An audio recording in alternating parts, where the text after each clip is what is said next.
Samantha Williams sits in stunned silence as security escorts her from first-class seat 2A. The white businessman who demanded her removal smirks triumphantly. What he doesn't know is that in 5 minutes, the pilot will announce their new destination, owner. The same woman he just humiliated now controls his fate completely. Before we dive into this incredible story of justice and transformation, let me know where you're watching from. Drop your location in the comments below, and don't forget to hit that like button and subscribe for more amazing stories of resilience and triumph. This tale will show you how one moment of discrimination led to the most satisfying reversal of fortune you've ever witnessed. Trust me, you won't want to miss what happens next. Samantha Williams never imagined her biggest business triumph would begin with such humiliation. At 42, she had built Meridian Industries from nothing into a Fortune 500 consulting powerhouse, but her journey started in the grittiest corners of Detroit's inner city. Growing up in a cramped apartment above a laundromat, Samantha watched her mother, Diana, work 3 jobs just to keep food on their table. Diana cleaned office buildings at night, stocked shelves at dawn, and served lunch at a diner during the day. Despite crushing exhaustion, she made one thing crystal clear to her daughter. "Education is your ticket out, baby girl," Diana would whisper during their nightly reading sessions. "Nobody can take your mind away from you." Those words became Samantha's anthem through years of academic excellence, despite attending underfunded schools. While classmates struggled with outdated textbooks, she devoured every book in the local library. Her guidance counselor, Mrs. Patterson, recognized something special and helped her navigate scholarship applications to prestigious universities. Harvard Business School became her proving ground, but not without battles. Professors questioned her preparation. Classmates assumed she was an affirmative action admission. Study groups formed without her. She responded by outworking everyone, often staying in the library until security locked the doors. "They expect you to fail," she told herself during lonely midnight study sessions. Prove them wrong. After graduation, Samantha joined a boutique consulting firm where she quickly discovered that her Harvard MBA couldn't shield her from corporate racism. Clients requested different representatives. Colleagues took credit for her ideas. Partners passed her over for promotions while promoting less qualified white men. The breaking point came during a merger presentation where the client's CEO told her to fetch coffee, assuming she was an assistant despite her leading the entire project. That night, Samantha made a life-changing decision. She would build her own empire. Meridian Industries started in her studio apartment with a borrowed laptop and fierce determination. She specialized in helping struggling companies restructure operations, drawing from her intimate understanding of overcoming impossible odds. Her first client was a failing family restaurant whose owner reminded her of her mother. Word spread about the brilliant consultant who could save any business. Within 5 years, Fortune 500 companies competed for her services. Within 10 years, she employed 200 people. Within 15 years, she commanded respect in boardrooms across America. But respect didn't eliminate prejudice. It just made the racism more sophisticated. Today's flight to Chicago represented her greatest achievement yet. After months of complex negotiations, Meridian was acquiring Pinnacle Airlines, a struggling carrier with routes across the Midwest. The purchase price of $800 million would make headlines, but more importantly, it would make her one of the few black women to own a major airline. Samantha boarded Flight 447 at Detroit Metropolitan Airport feeling invincible. Her tailored Navy Armani suit projected quiet confidence. Her Italian leather briefcase contained contracts that would change aviation history. She presented her first-class ticket to the gate agent with a smile. "Have a wonderful flight, Ms. Williams," the agent said warmly. Settling into seat 2A, Samantha opened her laptop to review final acquisition documents. The irony wasn't lost on her that she was flying on the very airline she would own in a few hours. She had specifically chosen this flight to experience Pinnacle's service firsthand before taking control. The cabin filled with typical first-class passengers, business executives, wealthy retirees, and frequent flyers. Samantha noticed a few curious glances, but attributed them to professional recognition. Forbes had featured her on their cover last month as the turnaround queen. She was wrong about the nature of those stares. As passengers continued boarding, Samantha felt the familiar weight of being the only black face in first class. It was a feeling she'd never quite gotten used to, despite her success. The whispered conversations and sideways glances created an undercurrent of tension she chose to ignore. This was supposed to be her victory lap, not another battleground. Richard Blackstone noticed Samantha the moment he boarded. A 55-year-old investment banker from old Connecticut money, Blackstone had inherited his wealth, his prejudices, and his sense of entitlement in equal measure. To him, first class represented a natural hierarchy that certain people simply didn't belong in. "Excuse me," he said to flight attendant Jessica Chen, his voice carrying the authority of someone accustomed to being obeyed. "There seems to be some mistake with the seating arrangements." Jessica, a 28-year-old who had worked for Pinnacle Airlines for 3 years, looked up from her pre-flight checklist. "What seems to be the problem, Mr. Blackstone?" "That woman in 2A, he said, nodding toward Samantha. "I don't think she belongs in first class. Are you sure her ticket wasn't upgraded by mistake?" Jessica glanced at Samantha, who was quietly working on her laptop, then back at Blackstone. "Sir, I'd be happy to check, but all passengers have been properly screened at boarding." "I'm a Platinum Elite member," Blackstone continued, his voice rising slightly. "I've been flying with this airline for 12 years. I think I know who typically occupies these seats." The coded language wasn't lost on Jessica, but airline policy required her to verify complaints professionally. She approached Samantha with an apologetic smile. "Ma'am, I'm sorry to bother you, but could you please show me your boarding pass?" Samantha looked up from her laptop, immediately recognizing the familiar dance of discrimination. She had faced this routine dozens of times in restaurants, hotels, and exclusive venues. Her calm exterior masked the familiar sting of being singled out. "Of course," she said smoothly, producing her boarding pass and driver's license. "Is there a problem?" Jessica examined the documents carefully. The ticket was legitimate, paid for in full, with no upgrades or special considerations. Samantha Williams was exactly where she was supposed to be. "Everything appears to be in order," Jessica told Blackstone when she returned.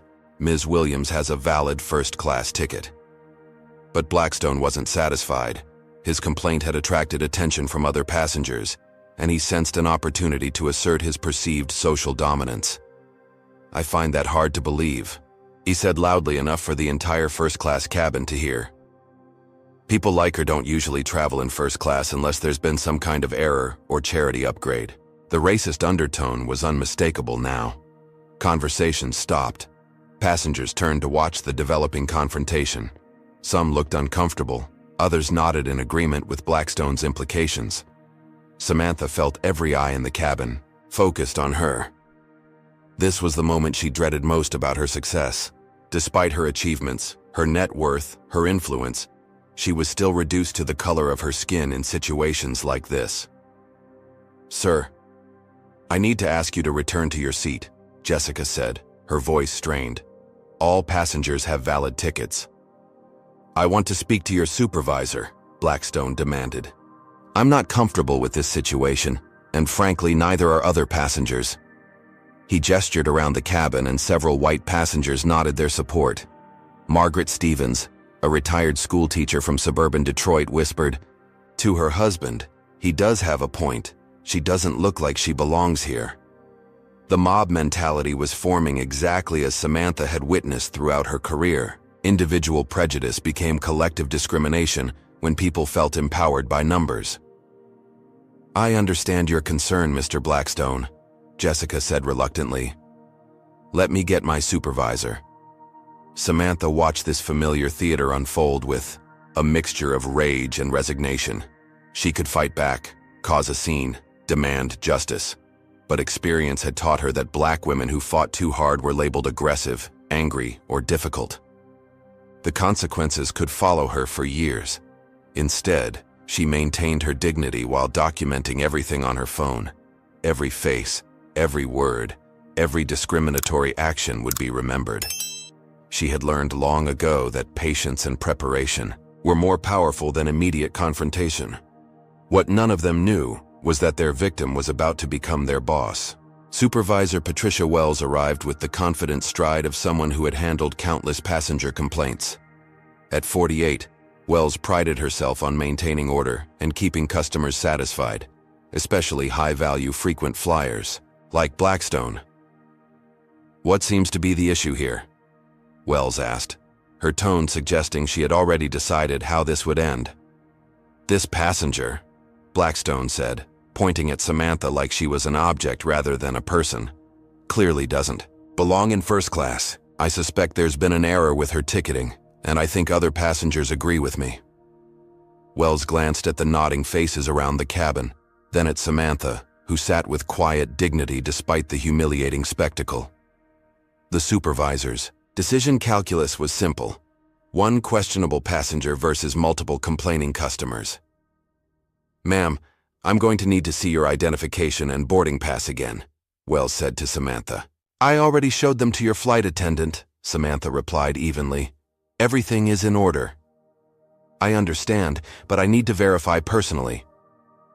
Samantha handed over her documents again, watching Wells examine them with exaggerated scrutiny. She knew what was coming next. The supervisor would find some technicality, some excuse to remove her and appease the complaining passengers.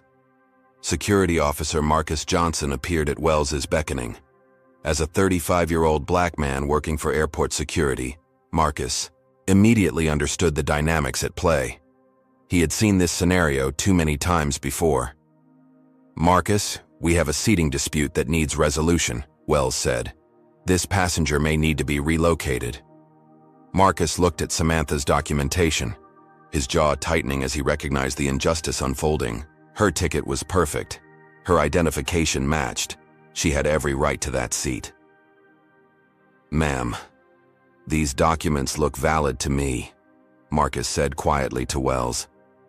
"I understand your assessment, but we have multiple passenger complaints about comfort and appropriate seating arrangements," Wells replied, using corporate speak to mask discrimination. The coded language was clear to everyone involved. This wasn't about tickets or policies. This was about race, class, and the assumption that successful black women didn't belong in spaces of privilege.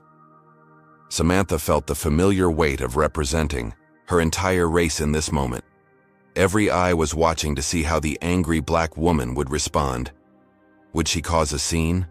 Would she prove their stereotypes right? Instead, she made a calculated decision. "I'll move," she said quietly, gathering her belongings. The cabin erupted in a mixture of satisfied murmurs and uncomfortable silence. Blackstone smiled triumphantly as he claimed her seat, spreading his belongings across the extra space like a conquering general. Marcus escorted Samantha to economy seat 23F, his apologetic expression conveying what he couldn't say aloud.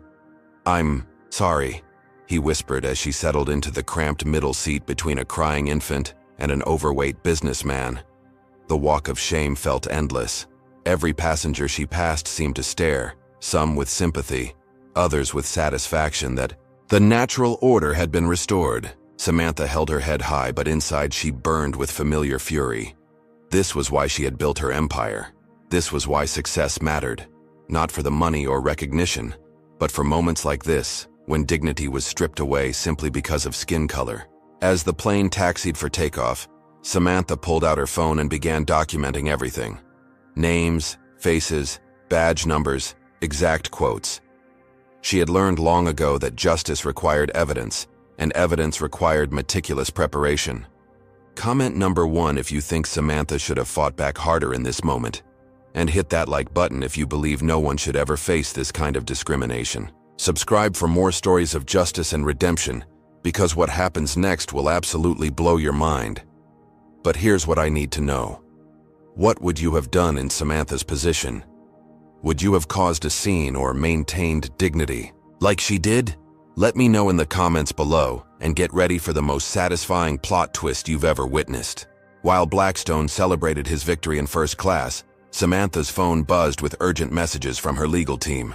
Her assistant, Monica, had sent the final acquisition contracts along with a timeline for the day's events. All documents signed and ready for your arrival, the message read. Media conference scheduled for 3 p.m. at O'Hare. Pinnacle's board is excited to meet their new owner. The irony hit Samantha like a physical blow. She was sitting in economy class on the very airline she was about to purchase for $800 million. The same company that had just humiliated her would soon call her boss. Her phone contained emails from the Wall Street Journal, Forbes, and CNN requesting interviews about the historic acquisition. First black woman to own major airline would be tomorrow's headline, but today she was just another passenger deemed unworthy of first class. Samantha scrolled through her contacts until she found her lawyer, David Chen. A quick text explained the situation in coded language that wouldn't raise suspicions if overheard. Experiencing in-flight service issues with target company. Documenting for potential legal action. Proceed with acquisition as planned. David's response was immediate. Document everything. This could strengthen our position significantly. The legal implications were staggering. Pinnacle Airlines had just discriminated against their incoming owner in the most public way possible. The story would write itself, and the consequences would be severe. But Samantha wasn't interested in simple revenge. She saw an opportunity for transformation. Growing up in Detroit, her mother had taught her that every setback contained the seeds of a greater comeback. "Turn your pain into power, baby girl," Diana would say during their toughest times. "Let them underestimate you, then show them who you really are." This humiliation would become the foundation of systemic change. Samantha began crafting her response strategy. The timing had to be perfect. Too early, and the impact would be lost. Too late, and the moment would pass. She needed maximum shock value combined with undeniable moral authority. Her laptop contained detailed files on every Pinnacle Airlines employee, including Supervisor Patricia Wells and her disciplinary history. Wells had 3 previous complaints about inappropriate passenger treatment, all involving minorities. This wasn't an isolated incident, but part of a pattern. Flight attendant Jessica Chen's record was different. She was newer, less experienced, and her previous evaluations showed genuine commitment to customer service. She had made a mistake under pressure, but her overall record suggested someone who could learn and grow. Blackstone was a different story entirely. Samantha's research team had compiled extensive background information on all major Pinnacle customers. Richard Blackstone III was a trust fund baby who had inherited his investment firm from his father. His social media posts revealed a pattern of entitled behavior and barely concealed prejudice. His company, Blackstone and Associates, managed portfolios. For several clients who valued diversity and inclusion, they would be very interested to learn about their representative's public discrimination against a prominent black CEO. The young boy across the aisle kept staring at Samantha with recognition in his eyes. Finally, he whispered to his mother, "That's the lady from the magazine, the one who helps businesses." His mother, a tired-looking black woman named Angela, glanced over and gasped. She had read about Samantha in Essence magazine just last month. The article highlighted successful black women in corporate America. "Are you?" Angela began hesitantly, then stopped herself.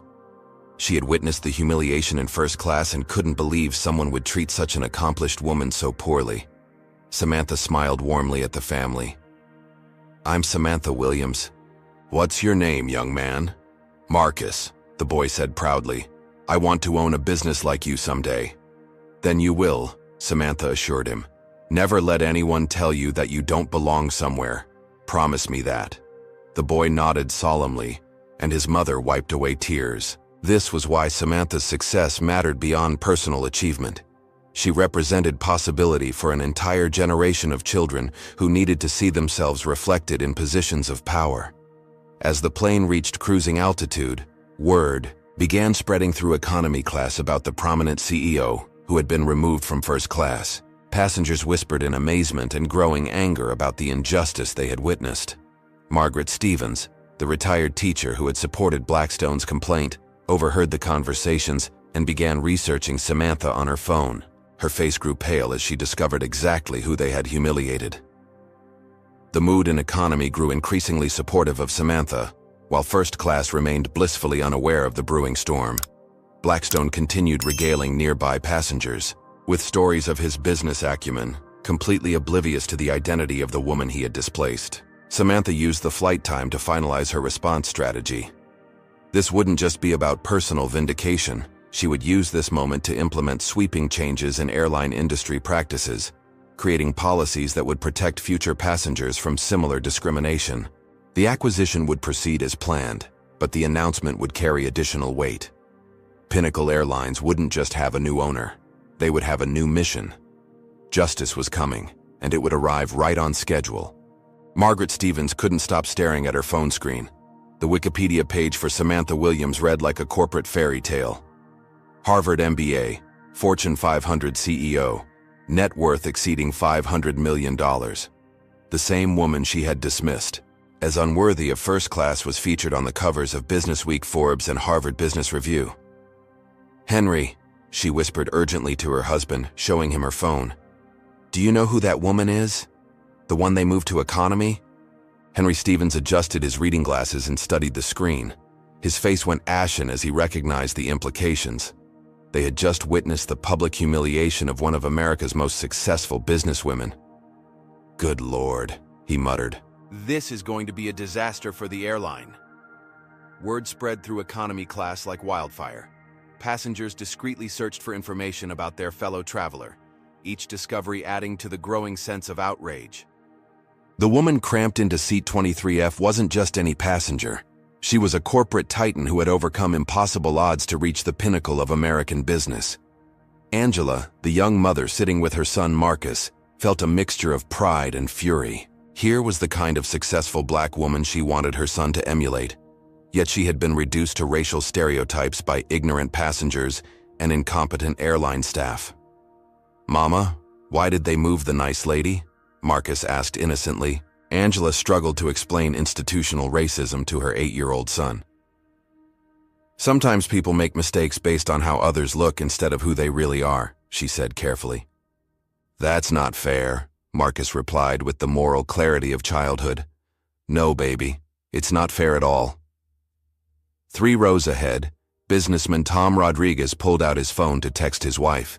He had recognized Samantha from a consulting project his company had considered hiring Meridian Industries to handle. The proposal had been impressive, and now he was witnessing the CEO being treated like a second-class citizen. Flight attendant Jessica Chen began overhearing fragments of passenger conversations during her drink service. References to Fortune 500, CEO, and Harvard created a growing pit in her stomach. She discreetly searched for Samantha Williams on her phone during a break in service. The search results hit her like a physical blow. Samantha Williams, founder and CEO of Meridian Industries, featured speaker at the World Economic Forum, author of the best-selling business book, Breaking Barriers, listed among Fortune's most powerful women in business. Jessica's hands trembled as she read article after article about the woman she had helped humiliate. This wasn't just a customer service failure, it was a career-ending catastrophe. She had participated in the discrimination of one of the most prominent businesswomen in America. She immediately tried to find Supervisor Patricia Wells, but Wells was in the galley reviewing passenger manifests, still oblivious to the developing crisis. In first class, Blackstone continued his victory lap, entertaining fellow passengers with exaggerated stories about his business dealings. He had claimed Samantha's seat like a trophy, spreading his belongings across the extra space and ordering premium wine to celebrate his successful complaint. "I knew something was off about her," he told the passenger beside him. "You develop an instinct for these things when you've been successful as long as I have." What he didn't notice was the changing atmosphere in economy class. Passengers who had witnessed his discriminatory behavior were now learning exactly who his victim was. Their discomfort was turning to active disgust. Dr. Patricia Williams, a physician traveling to a medical conference, recognized Samantha from a healthcare symposium where she had spoken about improving hospital operations. She remembered being impressed by Samantha's insights and wondering how someone so young had achieved such expertise. Now she understood. Samantha had built her consulting empire by understanding organizations from the ground up, including their failures and prejudices. Today's experience would give her intimate knowledge of Pinnacle Airlines' shortcomings. The irony was perfect and devastating.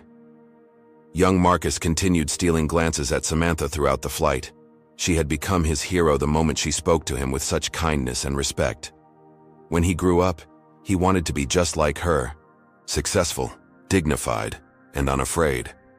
Angela noticed her son's fascination and felt a surge of maternal pride. Despite the humiliation, Samantha was handling herself with grace that commanded respect. She was teaching Marcus by example that true strength came from maintaining dignity in the face of injustice. Word about Samantha's identity eventually reached the economy flight attendants, who began sharing the information in hushed, horrified tones. They all knew that customer complaints about discrimination were taken seriously by corporate headquarters, especially when they involved prominent, public figures. But none of them knew the ultimate truth, that Samantha would soon own the entire airline. As the plane flew over Indiana farmland, the cabin had divided into two distinct camps. Economy class buzzed with indignation and support for Samantha. First class remained blissfully unaware that they had just created the biggest public relations nightmare in Pinnacle Airlines history. The revelation was coming, and it would change everything. Captain Robert Thompson's voice crackled over the intercom as Flight 447 began its descent into Chicago. At 58, Thompson had flown for Pinnacle Airlines for 23 years and prided himself on treating all passengers with respect. He had no idea about the drama unfolding in his cabin. Ladies and gentlemen, we're beginning our final approach into O'Hare International Airport. Weather is clear with a temperature of 72 degrees. Before we land, I have a special announcement to make. The cabin fell silent. Passengers looked up from their phones and magazines, curious about the unusual mid-flight announcement. Today we have the honor of flying with a very distinguished passenger. Ms. Samantha Williams, founder and CEO of Meridian Industries, is aboard our aircraft. What makes this particularly special is that Ms. Williams has just completed the acquisition of Pinnacle Airlines. She is now our new owner. The words hit the cabin like an electromagnetic pulse. Every conversation stopped. Every passenger froze. The silence was so complete that the engine noise seemed deafening by comparison. In first class, Richard Blackstone's wine glass slipped from his fingers, shattering against the floor. His face drained of color as the captain's words penetrated his consciousness. The woman he had humiliated, the woman whose seat he was now occupying, was the new owner of the entire airline. I want to extend our deepest gratitude to Ms. Williams for choosing Pinnacle Airlines for her flight today, and we look forward to working under her leadership. Thank you for flying with us. The captain's announcement ended, but the cabin remained frozen in stunned silence. Then, slowly, economy class erupted in thunderous applause and cheers. Passengers who had witnessed Samantha's humiliation now understood the cosmic justice of the moment. "That's her," Marcus shouted to anyone who would listen. "That's the nice lady. She owns the airplane." Angela wiped tears from her eyes as she joined the standing ovation. Around them, economy passengers clapped, whistled, and shouted their support for the woman who had been treated so poorly just hours earlier. In first class, the reaction was dramatically different. Patricia Wells stood frozen in the galley, her face ashen as she realized the magnitude of her mistake. She had just discriminated against the woman who now controlled her career, her future, her very livelihood. Jessica Chen felt nauseous as the implications hit her. She had participated in the humiliation of her new boss, the person who would determine whether she kept her job or faced termination and industry blacklisting. But nowhere was the shock more profound than in seat 2A, where Blackstone sat amid the wreckage of his shattered wine glass. His hands trembled as he tried to process what had just happened. The uppity woman he had displaced was now the most powerful person on the aircraft. Margaret Stevens turned to her husband with horror in her eyes. "We supported him," she whispered. "We agreed with his complaint. Oh God, what have we done?" The visual contrast was striking and symbolic. Economy class celebrated with joy and vindication, while first class sat in mortified silence, contemplating the consequences of their prejudice and complicity. Samantha remained seated quietly, accepting congratulations from surrounding passengers, with gracious nods and smiles. She felt no satisfaction in their panic, only determination to use this moment constructively. Young Marcus broke free from his mother's restraint and approached Samantha's seat. "Are you really the boss of the airplane now?" he asked with wide-eyed wonder. "I am," Samantha confirmed, kneeling to his eye level. "And you know what that means?" "What?" "It means that everyone on this airplane, no matter what they look like or where they come from, will be treated with respect and dignity. That's my promise to you." The boy beamed with pride, and his declaration carried throughout the cabin. "She's going to make sure everyone is treated nice." Comment number 1 if you think Blackstone got exactly what he deserved. Smash that like button if you believe in karma and justice. And don't forget to subscribe because this story is about to reach its most satisfying conclusion. What do you think Samantha should do with her newfound power? Should she fire everyone involved, or show mercy and focus on systemic change? Let me know in the comments and prepare yourself for the most powerful transformation you've ever witnessed. The cabin transformation was immediate and complete. Samantha rose from her cramped economy seat with the quiet dignity of someone who had never doubted this moment would come. Every eye in the aircraft followed her movement as she walked toward first class, no longer as a humiliated passenger, but as the owner of the entire airline. Richard Blackstone scrambled to gather his belongings from seat 2A, his expensive suit wrinkled with nervous sweat. His hands shook as he tried to pack his briefcase, dropping papers that scattered across the floor. The same seat he had claimed with such arrogance now felt like enemy territory. "Please, keep the seat," Samantha said calmly as she approached. "I think we're both exactly where we belong now." Her words carried no malice, but their impact was devastating. Blackstone understood that his comfortable world of privilege and assumptions had just collapsed around him. The woman he had dismissed as unworthy now held his professional future in her hands. Patricia Wells appeared from the galley, her supervisor's uniform wrinkled and her face pale with panic. She approached Samantha with the desperate energy of someone trying to prevent a career catastrophe. "Ms. Williams, I want to sincerely apologize for the misunderstanding earlier," Wells began, her voice cracking with stress. "There seems to have been a communication error, and I take full responsibility for any inconvenience you experienced."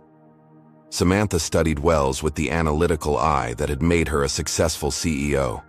She saw desperation, fear, and a complete lack of genuine remorse.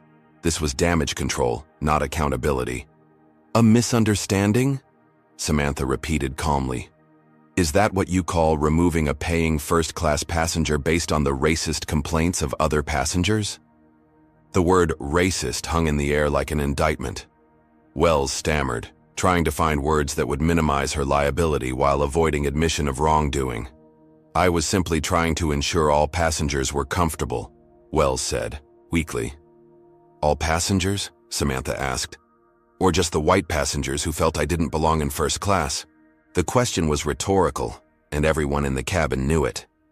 Wells had prioritized the comfort of racist passengers over the rights of a legitimate ticket holder. Her motivations were transparent and indefensible. Jessica Chen approached with tears streaming down her face. Unlike her supervisor, Jessica understood the moral weight of what had happened. She had been complicit in discrimination, and no amount of corporate training could excuse her actions. "Ms. Williams, I am deeply sorry," Jessica said, her voice breaking. "I know my apology can't undo what happened, but I want you to know that I recognize how wrong this was. I failed in my duty to treat all passengers equally, and I take full responsibility for my part in your mistreatment." Samantha studied the young flight attendant's face, seeing genuine remorse rather than calculated damage control. This was someone who had made a terrible mistake under pressure, but possessed the moral courage to acknowledge it fully. "Thank you for your honesty, Jessica," Samantha replied. "Accountability is the first step toward change." The contrast between the two employees was stark. Wells focused on self-preservation, while Jessica focused on moral responsibility. Samantha made mental notes about who could be salvaged and who needed to be removed. As news of the revelation spread through social media, passengers began recording videos of the aftermath. Phones captured Blackstone's humiliation, Wells's desperate apologies, and Samantha's gracious responses. The story was going viral in real time. Tom Rodriguez, the businessman who had recognized Samantha earlier, stood and began applauding. His action triggered a wave of support throughout the cabin as passengers realized they were witnessing corporate history. "This is exactly the kind of leadership American business needs," Rodriguez announced loudly. "Someone who understands dignity and justice from personal experience." The applause grew stronger, fed by a mixture of admiration for Samantha and shame about their earlier silence during her humiliation. Passengers who had said nothing when she was being discriminated against now competed to show their support. But Samantha wasn't interested in their belated approval. She was focused on the systemic changes needed to prevent future discrimination. This incident would become a case study in corporate transformation, but only if she handled it correctly. "Ladies and gentlemen," Samantha said, her voice carrying the authority of ownership. "What happened today was unacceptable, but it wasn't unique. Discrimination occurs on airlines every day, affecting passengers who don't have the platform I've been blessed with. That changes now." She pulled out her phone and speed-dialed her assistant. "Monica, initiate the comprehensive review of all Pinnacle Airlines policies regarding passenger treatment. I want a full audit of discrimination complaints over the past 5 years, and I want recommendations for systemic changes on my desk by tomorrow morning." The cabin listened in amazement as their new owner transformed a moment of personal humiliation into a catalyst for industry-wide reform. This wasn't about revenge. It was about justice. Margaret Stevens approached hesitantly, her earlier confidence replaced by shame. "Ms. Williams, my husband and I owe you an apology. We were wrong to support Mr. Blackstone's complaint, and we're ashamed of our behavior." Samantha nodded acknowledgement, but didn't offer immediate forgiveness. Accountability required more than words. It required changed behavior over time. As the plane touched down at O'Hare, the power dynamics had completely reversed. The woman who had been forced into economy class now controlled the fate of everyone who had participated in her humiliation. Justice had arrived exactly on schedule. The media circus waiting at O'Hare International Airport exceeded all expectations. Word of the discrimination incident had leaked through social media, and news outlets from across the country descended on Chicago to cover the story. Samantha Williams, emerging from the same aircraft that had humiliated her, made for irresistible television. "Ms. Williams," reporters shouted as she deplaned, "how does it feel to own the airline that discriminated against you?" Samantha paused at the top of the jet bridge, surveying the crowd of cameras and microphones. This was her moment to control the narrative and set the tone for transformational change. "Today I experienced something that happens to minority passengers every day," she began, her voice carrying clearly across the terminal. "The difference is that I have the platform and resources to do something about it. Pinnacle Airlines will become a model for equality and dignity in travel." The press conference that followed made international headlines. Samantha announced the immediate implementation of comprehensive anti-discrimination training for all Pinnacle employees, zero-tolerance policies for racist behavior, and the establishment of an independent oversight committee to investigate passenger complaints. Patricia Wells received her termination notice before the aircraft finished deplaning. Her personnel file, containing 3 previous discrimination complaints that had been buried by airline management, became evidence in a federal investigation. Wells found herself unemployable in the airline industry as news of her role spread throughout aviation circles. The consequences were swift and severe. Her mortgage payment became impossible without her supervisor's salary. Her professional reputation disappeared overnight. Within 6 months, she was working minimum wage at a retail store, a victim of her own prejudice and poor judgment. Jessica Chen faced a different fate. Samantha recognized her genuine remorse and potential for growth, offering her a choice: termination with severance or enrollment in intensive sensitivity training followed by a promotion to head of customer relations. Jessica chose redemption, becoming one of Pinnacle's most effective advocates for passenger rights. Richard Blackstone's professional downfall was spectacular and public. Video of his discriminatory behavior went viral, generating millions of views and widespread condemnation. His investment clients, particularly those committed to diversity and inclusion, began withdrawing their portfolios within hours of the story breaking. Blackstone and Associates lost 60% of its client base within a week. The firm's reputation for discreet wealth management evaporated as Blackstone became the face of entitled racism in corporate America. His father's legacy crumbled under the weight of his son's prejudice. Personal consequences followed professional ones. Blackstone's country club revoked his membership after member complaints.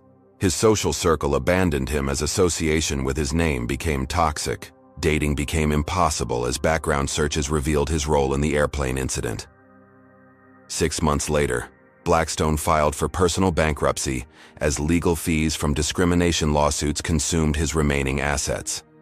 The same sense of entitlement that had led him to demand Samantha's removal now left him isolated and unemployable. Meanwhile, Samantha's leadership transformed Pinnacle Airlines into an industry leader in equality and customer service. The Dignity and Travel initiative she launched became a model studied by transportation companies worldwide. Employee training programs addressed unconscious bias, cultural sensitivity, and conflict resolution. Customer service representatives learned to recognize and counter discriminatory complaints. Flight attendants received education about implicit bias and its impact on passenger treatment. The results were measurable and impressive. Customer satisfaction scores reached all-time highs. Discrimination complaints dropped 90%. Employee morale improved as staff felt empowered to do the right thing rather than simply appease complaining passengers.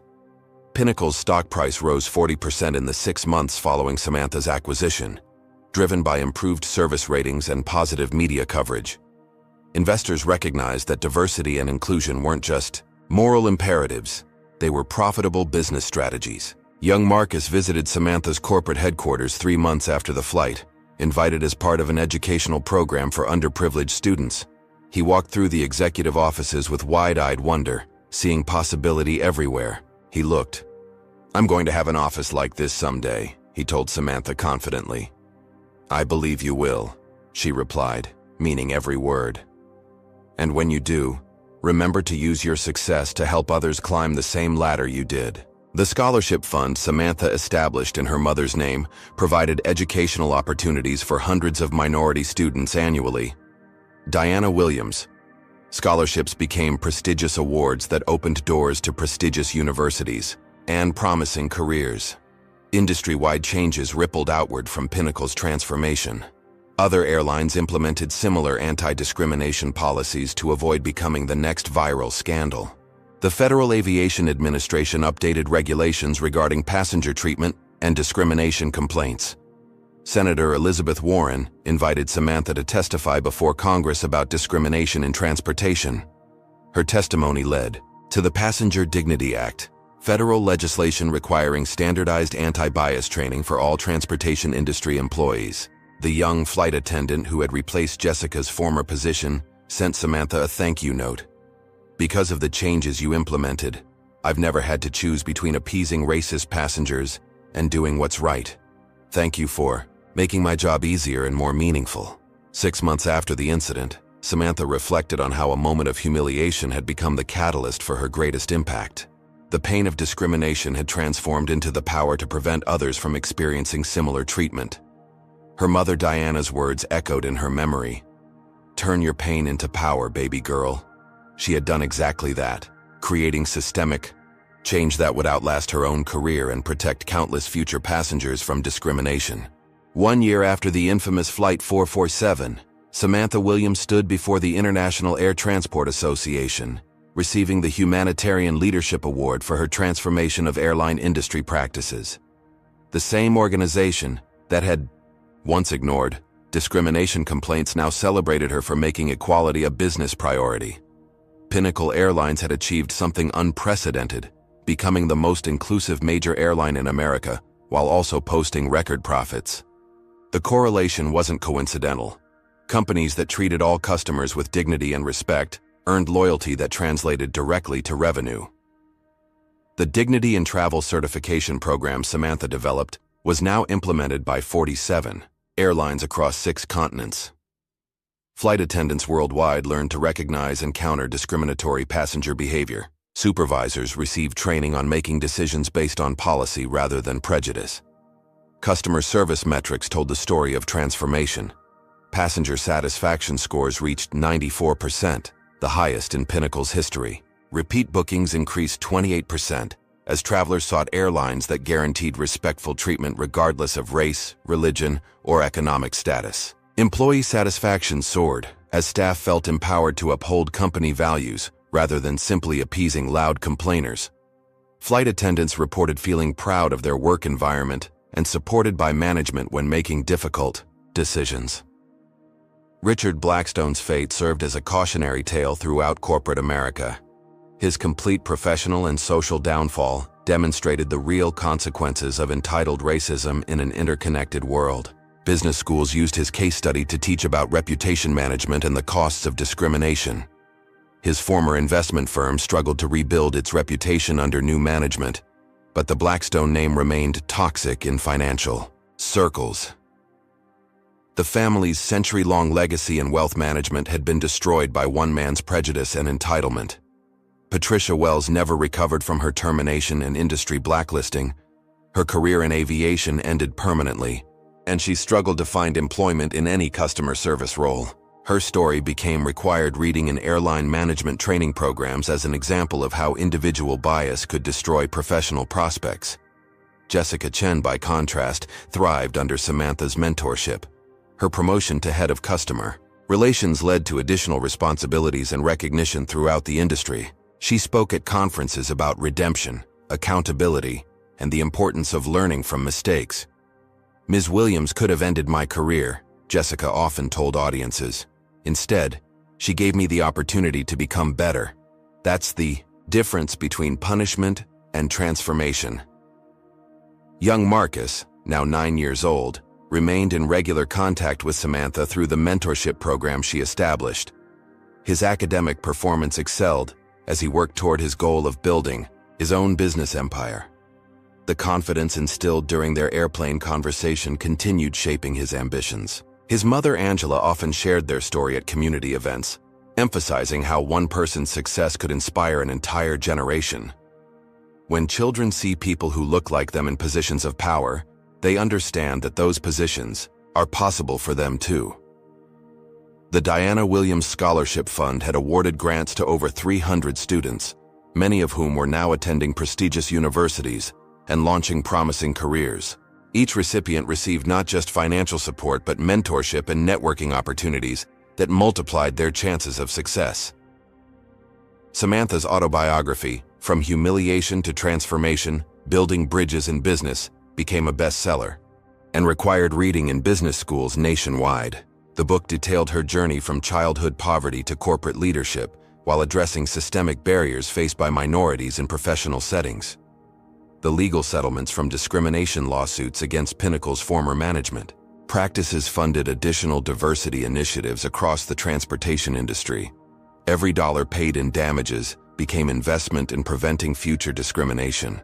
Congressional testimony led to the Passenger Dignity Act becoming federal law, requiring anti-bias training for all transportation workers and establishing federal oversight of discrimination complaints. The legislation bore Samantha's influence throughout its provisions. International recognition followed domestic success.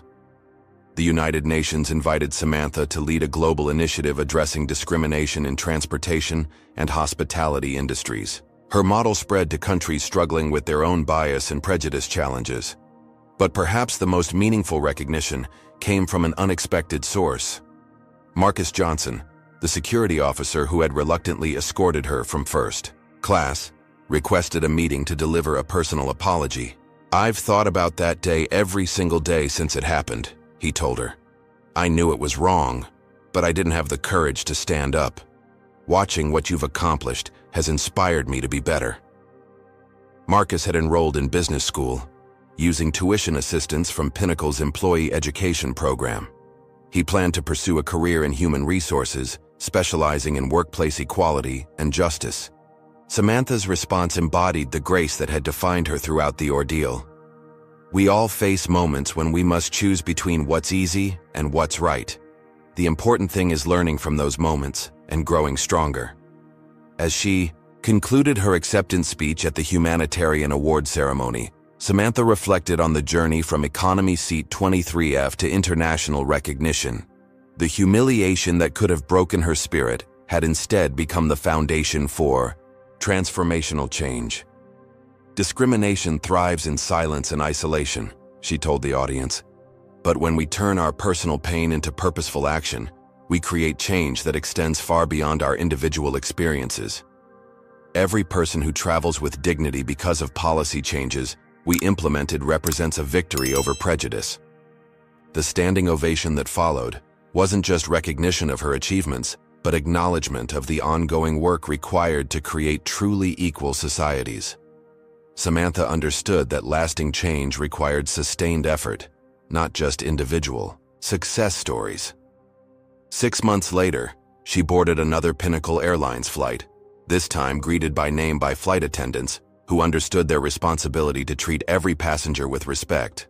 The airplane that had once been a site of humiliation had become a symbol of transformation. Young Marcus sent her a drawing he had made, a picture of himself in a business suit standing next to an airplane with Marcus's airline written on the side. Below the picture, he had written, "Thank you for showing me that dreams can come true even when people try to stop them." Samantha framed the drawing and hung it in her office as a daily reminder that individual success meant nothing without the responsibility to lift others.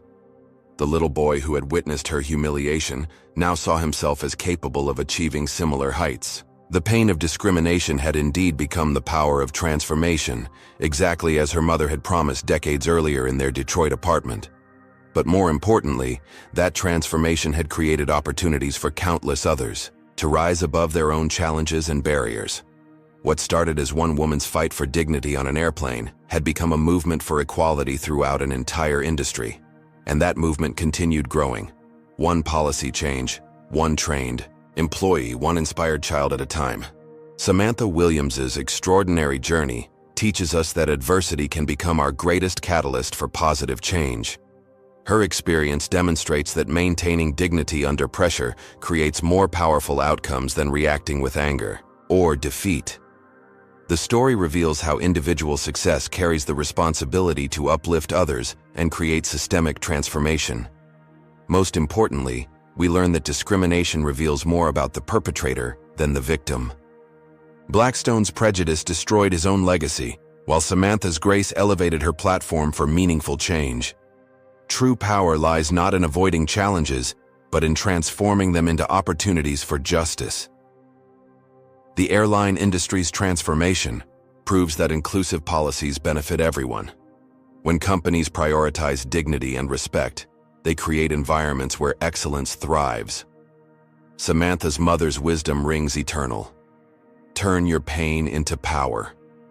This story shows us that our response to injustice defines our character and determines our impact.